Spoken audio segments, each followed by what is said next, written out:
أعوذ بالله من الشيطان الرجيم. بسم الله الرحمن الرحيم. يا أيها الرسول لا يحزنك الذين يسارعون في الكفر من الذين قالوا آمنا بأفواههم ولم تؤمن قلوبهم ومن الذين هادوا سماعون للكذب سماعون لقوم آخرين لم يأتوك يحرفون الكلم من بعد مواضعه يقولون إن أوتيتم هذا فخذوه وإن لم تؤتوه فاحذروا ومن يرد الله فتنته فلن تملك له من الله شيئا أولئك الذين لم يرد الله أن يطهر قلوبهم لهم في الدنيا خزي ولهم في الآخرة عذاب عظيم. صدق اللہ العظیم. یا ایہا الرسول، اے رسول جی، لا يحزنک الذین، آپ کو غمگین نہ کریں وہ لوگ، یسارعون فی الکفر، جو کفر کی راہ میں بھاگ دوڑ کر رہے ہیں، من الذین، ان لوگوں میں سے، قالوا، کچھ کہتے ہیں، آمنا بافواہہم، ہم ایمان لے کے آئے اپنے منہوں سے، ولم تؤمن قلوبہم، اور ان کے دل مومن نہیں ہوئے، ومن الذین ہادوا، اور ایسے لوگ یہودیوں میں سے بھی ہیں، سماعون للکذب، یہ جھوٹ کو بہت غور سے سنتے ہیں، سماعون لقوم آخرین، اور خوب غور سے سنتے ہیں دوسرے لوگوں کے لیے، لم یأتوکا، جو آپ کے پاس نہیں آتے، یحرفون الکلم من بعد مواضعہ، یہ کلام کو اس جگہ سے ہٹا دیتے ہیں، یقولون، کہتے ہیں، ان اوتیتم ھذا، اگر یہ تمہیں دیا جائے، فخذوہ، تو اس کو لے لینا، وإن لم تؤتوہ، اگر تمہیں اپنی مطلب کی چیز نہ دی جائے، فاحذروہ، اس کو چھوڑ دینا، ومن یرد اللہ فتنتہ، اور جس شخص کے بارے میں اللہ ارادہ کر لے اس کو فتنے میں مبتلا کرنے کا، فلن تملک لہ من اللہ شیئا، تو اے نبی جی آپ بھی ہرگز کوئی اختیار نہیں رکھتے اللہ کے مقابلے میں اس کے لیے ذرا بھی، اولئک الذین لم یرد اللہ، یہ وہ لوگ ہیں کہ اللہ نے چاہا ہی نہیں، ان یطہر قلوبہم، کہ ان کے دلوں کو پاک کرے، لہم فی الدنیا خزی، ایسے لوگوں کے لیے دنیا میں بھی رسوائی ہے، ولہم فی الآخرۃ عذاب عظیم، اور ان کے لیے آخرت میں بھی بہت بڑا عذاب ہے، سماعون للکذب، یہ سنتے ہیں جھوٹ کو خوب غور سے، اکالون للسحت، اور کھاتے ہیں حرام یعنی سود، فإن جاءوک، پس اگر یہ آپ کے پاس آئیں، فاحکم بینہم، تو ان کے درمیان فیصلہ کر دیں، او اعرض عنہم، یا ان سے اعراض کریں، وإن تعرض عنہم، اور اگر آپ ان سے اعراض کریں گے، فلن یضروک شیئا، تو یہ آپ کو ذرا بھی نقصان نہیں پہنچا سکتے ہرگز، وإن حکمت، اور اگر آپ ان کے درمیان فیصلہ کرنا چاہیں، فاحکم بینہم بالقسط، تو آپ فیصلہ کریں ان کے درمیان عدل کے ساتھ، ان اللہ یحب المقسطین، بے شک اللہ تعالیٰ عدل کرنے والوں کو پسند کرتے ہیں، وکیف یحکمونک، اور یہ کیسے آپ کے پاس فیصلہ لے کر آتے ہیں، وعندہم التوراۃ، حالانکہ ان کے پاس تورات جیسی کتاب موجود ہے، فیہا حکم اللہ، اس میں اللہ کے احکامات ہیں، ثم یتولون من بعد ذلک، پھر یہ پھر جاتے ہیں اس کے بعد، وما اولئک بالمؤمنین، حقیقت یہ ہے کہ یہ لوگ ایمان والے ہیں ہی نہیں۔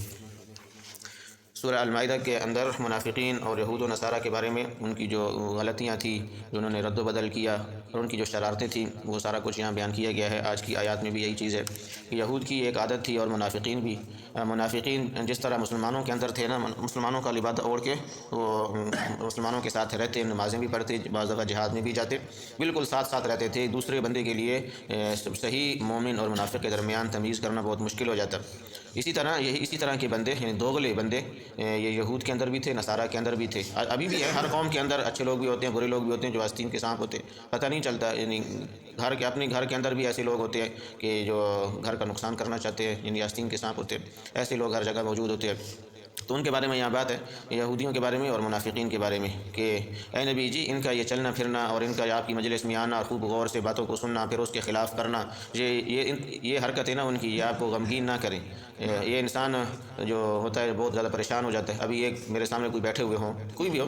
وہ خوب غور سے، توجہ سے، دھیان سے بات کو سنیں، اور باہر جا کے اس کے خلاف کریں تو تکلیف ہوتی ہے، پریشانی ہوتی ہے۔ اور میں تو سمجھ رہا تھا کہ بہت شوق سے بات سن رہا ہے، خوب غور دھیان سے، خوب کان لگا کے سن رہا ہے، اور باہر جا کے اس کا مذاق اڑا رہا ہے۔ میں نے جو اس کے بارے میں سوچا تھا یہ تو بالکل اس کے برعکس ہے، تو انسان کو بہت زیادہ تکلیف ہوتی ہے۔ کوئی ایک بات نہیں سن رہا ہے یا بے توجہ سے سن رہا ہے تو اس کے بارے میں تو اس نے تصور بھی قائم کیا نہیں کیا ہوتا ہے کہ یہ بات پہ عمل کرے گا، لیکن ایسے بندوں کے بارے میں انسان پریشان ہو جاتا ہے۔ تو یہ لوگ اس طرح کی حرکتیں کیا کرتے تھے آپ صلی اللہ علیہ وسلم کی مجلس میں آ کے، خوب توجہ سے دھیان سے بیٹھتے کہ بس یہ دنیا سے بالکل ہٹ کٹ کے آئے ہیں، اور انہوں نے تو بس اب باہر نکلیں گے تو بس کیا سے کیا کر دیں گے عمل کرنے کے لیے اس بات پر جب باہر نکل تو اس کے بالکل برعکس کرتے، تو آپ سے بڑی تکلیف ہوتی تھی۔ تو آپ کی تسلی کے لیے آیات نازل ہوئی ہے، یا ایھا الرسول، اے نبی جی، لا یحزنک الذین یسارعون فی الکفر، آپ کو بالکل پریشان نہ کریں، غمگین نہ کریں ان لوگوں کی حرکتیں جو کفر کی راہ میں بھاگ دوڑ کرتے ہیں۔ آپ کے پاس آتے ہیں وہ ایمان کی لبادہ اوڑھ کر، اور باہر جاتے ہیں تو کفر کو پھیلانے کے لیے، اس کو مضبوط کرنے کے لیے، آپ کے خلاف محاذ کو ایک مورچہ سنبھالنے کے لیے بھاگ دوڑ کرنا شروع ہو جاتے. من الذین قالوا آمنا بافواہہم، ان لوگوں میں سے کچھ لوگ ایسے بھی ہیں جو منہ سے تو یہ بولتے ہیں کہ ہم ایمان لے کے آئے، ولم تؤمن قلوبہم، اور دل ان کے ایمان والے نہیں ہیں. زبان سے تو بہت بڑے بڑے دعوے کرتے ہیں، جس طرح آج بھی ہمارے ہاں وہ لمبے چوڑے ایمان کے عشق کے دعوے کیے جاتے ہیں، لیکن جب عمل کرنے کی باری آتی ہے تو پھر قوم کا یاد آ جاتی ہے، قبیلہ یاد آ جاتا ہے، یا خاندان والے کیا کہیں گے، دنیا میں ایسے نظام چل رہا ہے، اب ہم بھی مجبور ہیں. یہ دل مومن نہیں ہے، اور اللہ تعالیٰ دلوں کو دیکھتا ہے، زبان کو نہیں دیکھتا، زبان سے انسان کیا بول رہا ہے. تو یہ بیماری بہت بڑی بیماری ہے. وَمِنَ الَّذِينَ هَادُوا، اور اس طرح کے لوگ جو دوغلے ہیں، اندر سے کچھ ہیں باہر سے کچھ ہیں، یہود میں سے بھی ہیں جو اس طرح کی حرکتیں کیا کرتے تھے. سَمَّاعُونَ لِلْكَذِبِ سَمَّاعُونَ لِقَوْمٍ آخَرِينَ لَمْ يَأْتُوكَ، یہ خوب غور سے توجہ سے جھوٹ سنتے ہیں. اس کے بہت سارے معنی اور مفہوم ہو سکتے ہیں. ایک مفہوم تو اس کا یہ ہے سماعون للکذب، کہ یہ خوب توجہ دھیان سے جھوٹ سنتے ہیں. مطلب یہ اپنے جو ان کے لیڈر ہیں، رہنما ہیں یہود کے یا منافقین کے، جس طرح منافقین کا عبداللہ بن ابی سردار تھا، یہود کے اپنے سردار تھے، نصارہ کے اپنے سردار تھے. تو ان کی مجلس میں جب جاتے تو وہ جب ان کو پلانے سمجھاتے نا، آپ یعنی آپ کی مجلس میں جب جانا ہے تو اس طرح جانا ہے، اور یہ کرنا ہے وہ کرنا ہے، تو ان کی باتوں کو، اپنے لیڈروں کی باتوں کو خوب توجہ دھیان سے سنتے تاکہ ہم اس پہ جا کے عمل کریں گے آپ کی مجلس میں جا کے. سماعون لقوم آخرین، اور یہ سنتے تھے آپ جھوٹ کو دوسری قوم کے لیے، لم یاتو کا جو آپ کے پاس آتے ہی نہیں ہے. یعنی یہود کے، نصارہ کے، منافقین کے بڑے جو لیڈر تھے وہ تو منظر عام پہ نہیں آتے تھے، وہ تو چھپ کے بیٹھے ہوئے ہوتے تھے. اپنے جو ہوتے تھے نا شتونگڑی، ان کو بھیجا کرتے تھے سمجھا بجھا کے کہ وہاں جا کے یہ کام کرنے ہیں، اس طرح کی حرکتیں کرنی ہیں. تو یہ جو لوگ آپ کے پاس آتے ہیں نا نبی جی، یہ اپنے لیے باتیں نہیں سن رہے آپ کی، اور آپ کی محفل میں جو کچھ ہو رہا ہے وہ اپنے لیے نہیں دیکھ رہے، یہ تو اپنے بڑوں کے لیے دیکھ رہے ہیں، اپنے لیڈروں کے لیے. یعنی ایک قسم کی جاسوسی کر رہے ہیں، ان کی اپنی حقیقت کچھ بھی نہیں ہے. لم یاتو کا وہ ان لوگوں کے لیے کر رہے ہیں جو آپ کے پاس آتے ہی نہیں ہیں. اصل جو مجرم ہے نا وہ تو وہ لوگ ہیں جو ان کے لیڈر ہیں. یحرفون الکلم من بعد مواضعہ، یہ کلام کو اس کی حقیقی جگہ سے ہٹا دیتے ہیں، یعنی تحریف کرتے ہیں. آپ کی جو بات سنتے ہیں اس میں بھی رد و بدل کر کے آگے بتا دیتے ہیں، اور اپنی کتابوں میں بھی انہوں نے رد و بدل کیا ہے. یقولون ان اوتیتم ھذا فخذوہ، ان کے جو لیڈر ہیں وہ ان سے ایک بات کہتے ہیں کہ جب آپ کی مجلس میں جب جاؤ گے نا تو آپ کی پسند کے مطابق کوئی فیصلہ ہو، کوئی بات ہو تو فخذوہ، اس کو لے لینا، اس کو قبول کر لینا. وَإِن لَّمْ تُؤْتَوْهُ فَاحْذَرُوهُ، اگر آپ کی پسند کے مزاج کے مطابق وہ بات نہ ہو نبی کی، فَاحْذَرُوهُ، اس کو چھوڑ دینا. یعنی منافقین کی ایک یہ صفت ہوتی ہے کہ اپنی مزاج کے مطابق کوئی بات ہے نا وہ انسان کو قبول ہے. اگر مزاج کے مطابق نہیں ہے تو چاہے کتنی مضبوط بات ہو، قرآن کی، حدیث کی، کوئی بھی ہو، مزاج کے مطابق نہیں ہے تو وہ انسان کہتا ہے یار مجھے مزہ نہیں آ رہا، مجھے یہ بات سمجھ میں نہیں آ رہی ہے، مزاج کے مطابق نہیں ہے. اب اس کی واضح مثال اس سے سمجھ میں آ جائے گی. جو لوگ سود کا کاروبار کرتے ہیں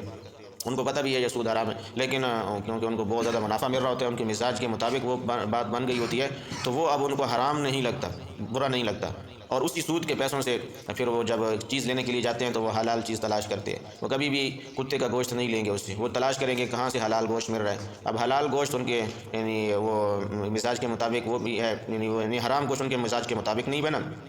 لیکن یہ سود کا جو کاروبار ہے، اسی طرح باقی جتنے بھی غلط چیزیں ہیں وہ ان کے مزاج کے مطابق بن گئے، اس وجہ سے وہ اس کو برا نہیں سمجھتے ہیں، سود کو برا نہیں سمجھتے. ایسے لوگ آپ دنیا میں بہت زیادہ دیکھیں گے. ہم نے شریعت کو سمجھا ہوا ہے کہ ہر بندے نے اپنے مزاج کے مطابق شریعت کو سمجھنے کی کوشش کرتا ہے. جو مزاج کے مطابق ہے ٹھیک ہے، جو نہیں ہے اس کو چھوڑ دے. یہ منافقین کی صفت ہے. وَمَن يُرِدِ اللَّهُ فِتْنَتَهُ فَلَن تَمْلِكَ لَهُ مِنَ اللَّهِ شَيْئًا، اور ایسے لوگوں کو اللہ تعالیٰ ہدایت دیتے ہی نہیں ہے، ان کو تو اللہ تعالیٰ خود فتنے میں مبتلا کر دیتے ہیں، یعنی آزمائش میں مبتلا کر دیتے ہیں. پھر جب اللہ تعالیٰ آزمائش میں مبتلا کرتے ہیں تو کیا فرمایا؟ فَلَن تَمْلِكَ لَهُ مِنَ اللَّهِ شَيْئًا، اے نبی جی پھر آپ بھی ہرگز اختیار نہیں رکھتے اس کو ہدایت دینے کا. یعنی نبی کو جب اختیار نہیں ہے کسی کو راہ راست پہ لے کے آنے کا، جب اللہ تعالیٰ ہی اس کو ہدایت نہ دے تو کسی النبی کے علاوہ کون ہے جو اللہ کے مقابلے میں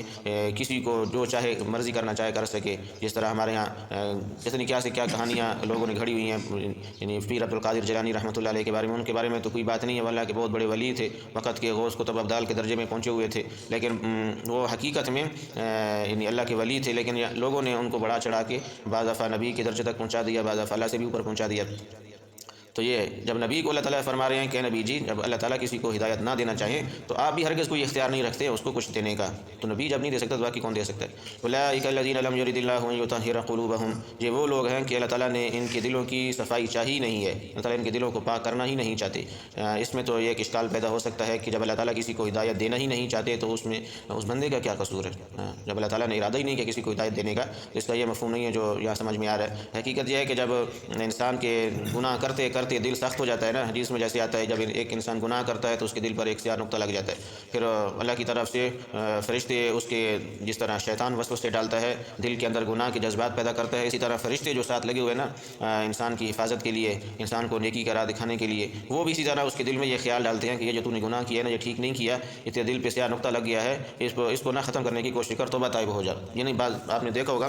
دل میں بعد دفعہ ندامت ہوتی ہے، خیال آتا ہے یار غلط کام کر رہا ہوں میں، نہیں کرنا چاہیے، تو وہ فرشتہ اس کے دل میں یہ جذبات پیدا کر رہا ہوتا ہے نیکی کے یا توبہ طائب ہونے کے۔ لیکن انسان جب توجہ نہیں کرتا، کہتا ہے یار چھوڑو بعد میں دیکھیں گے، بعد میں لمبی زندگی بڑی ہے توبہ کر لیں گے،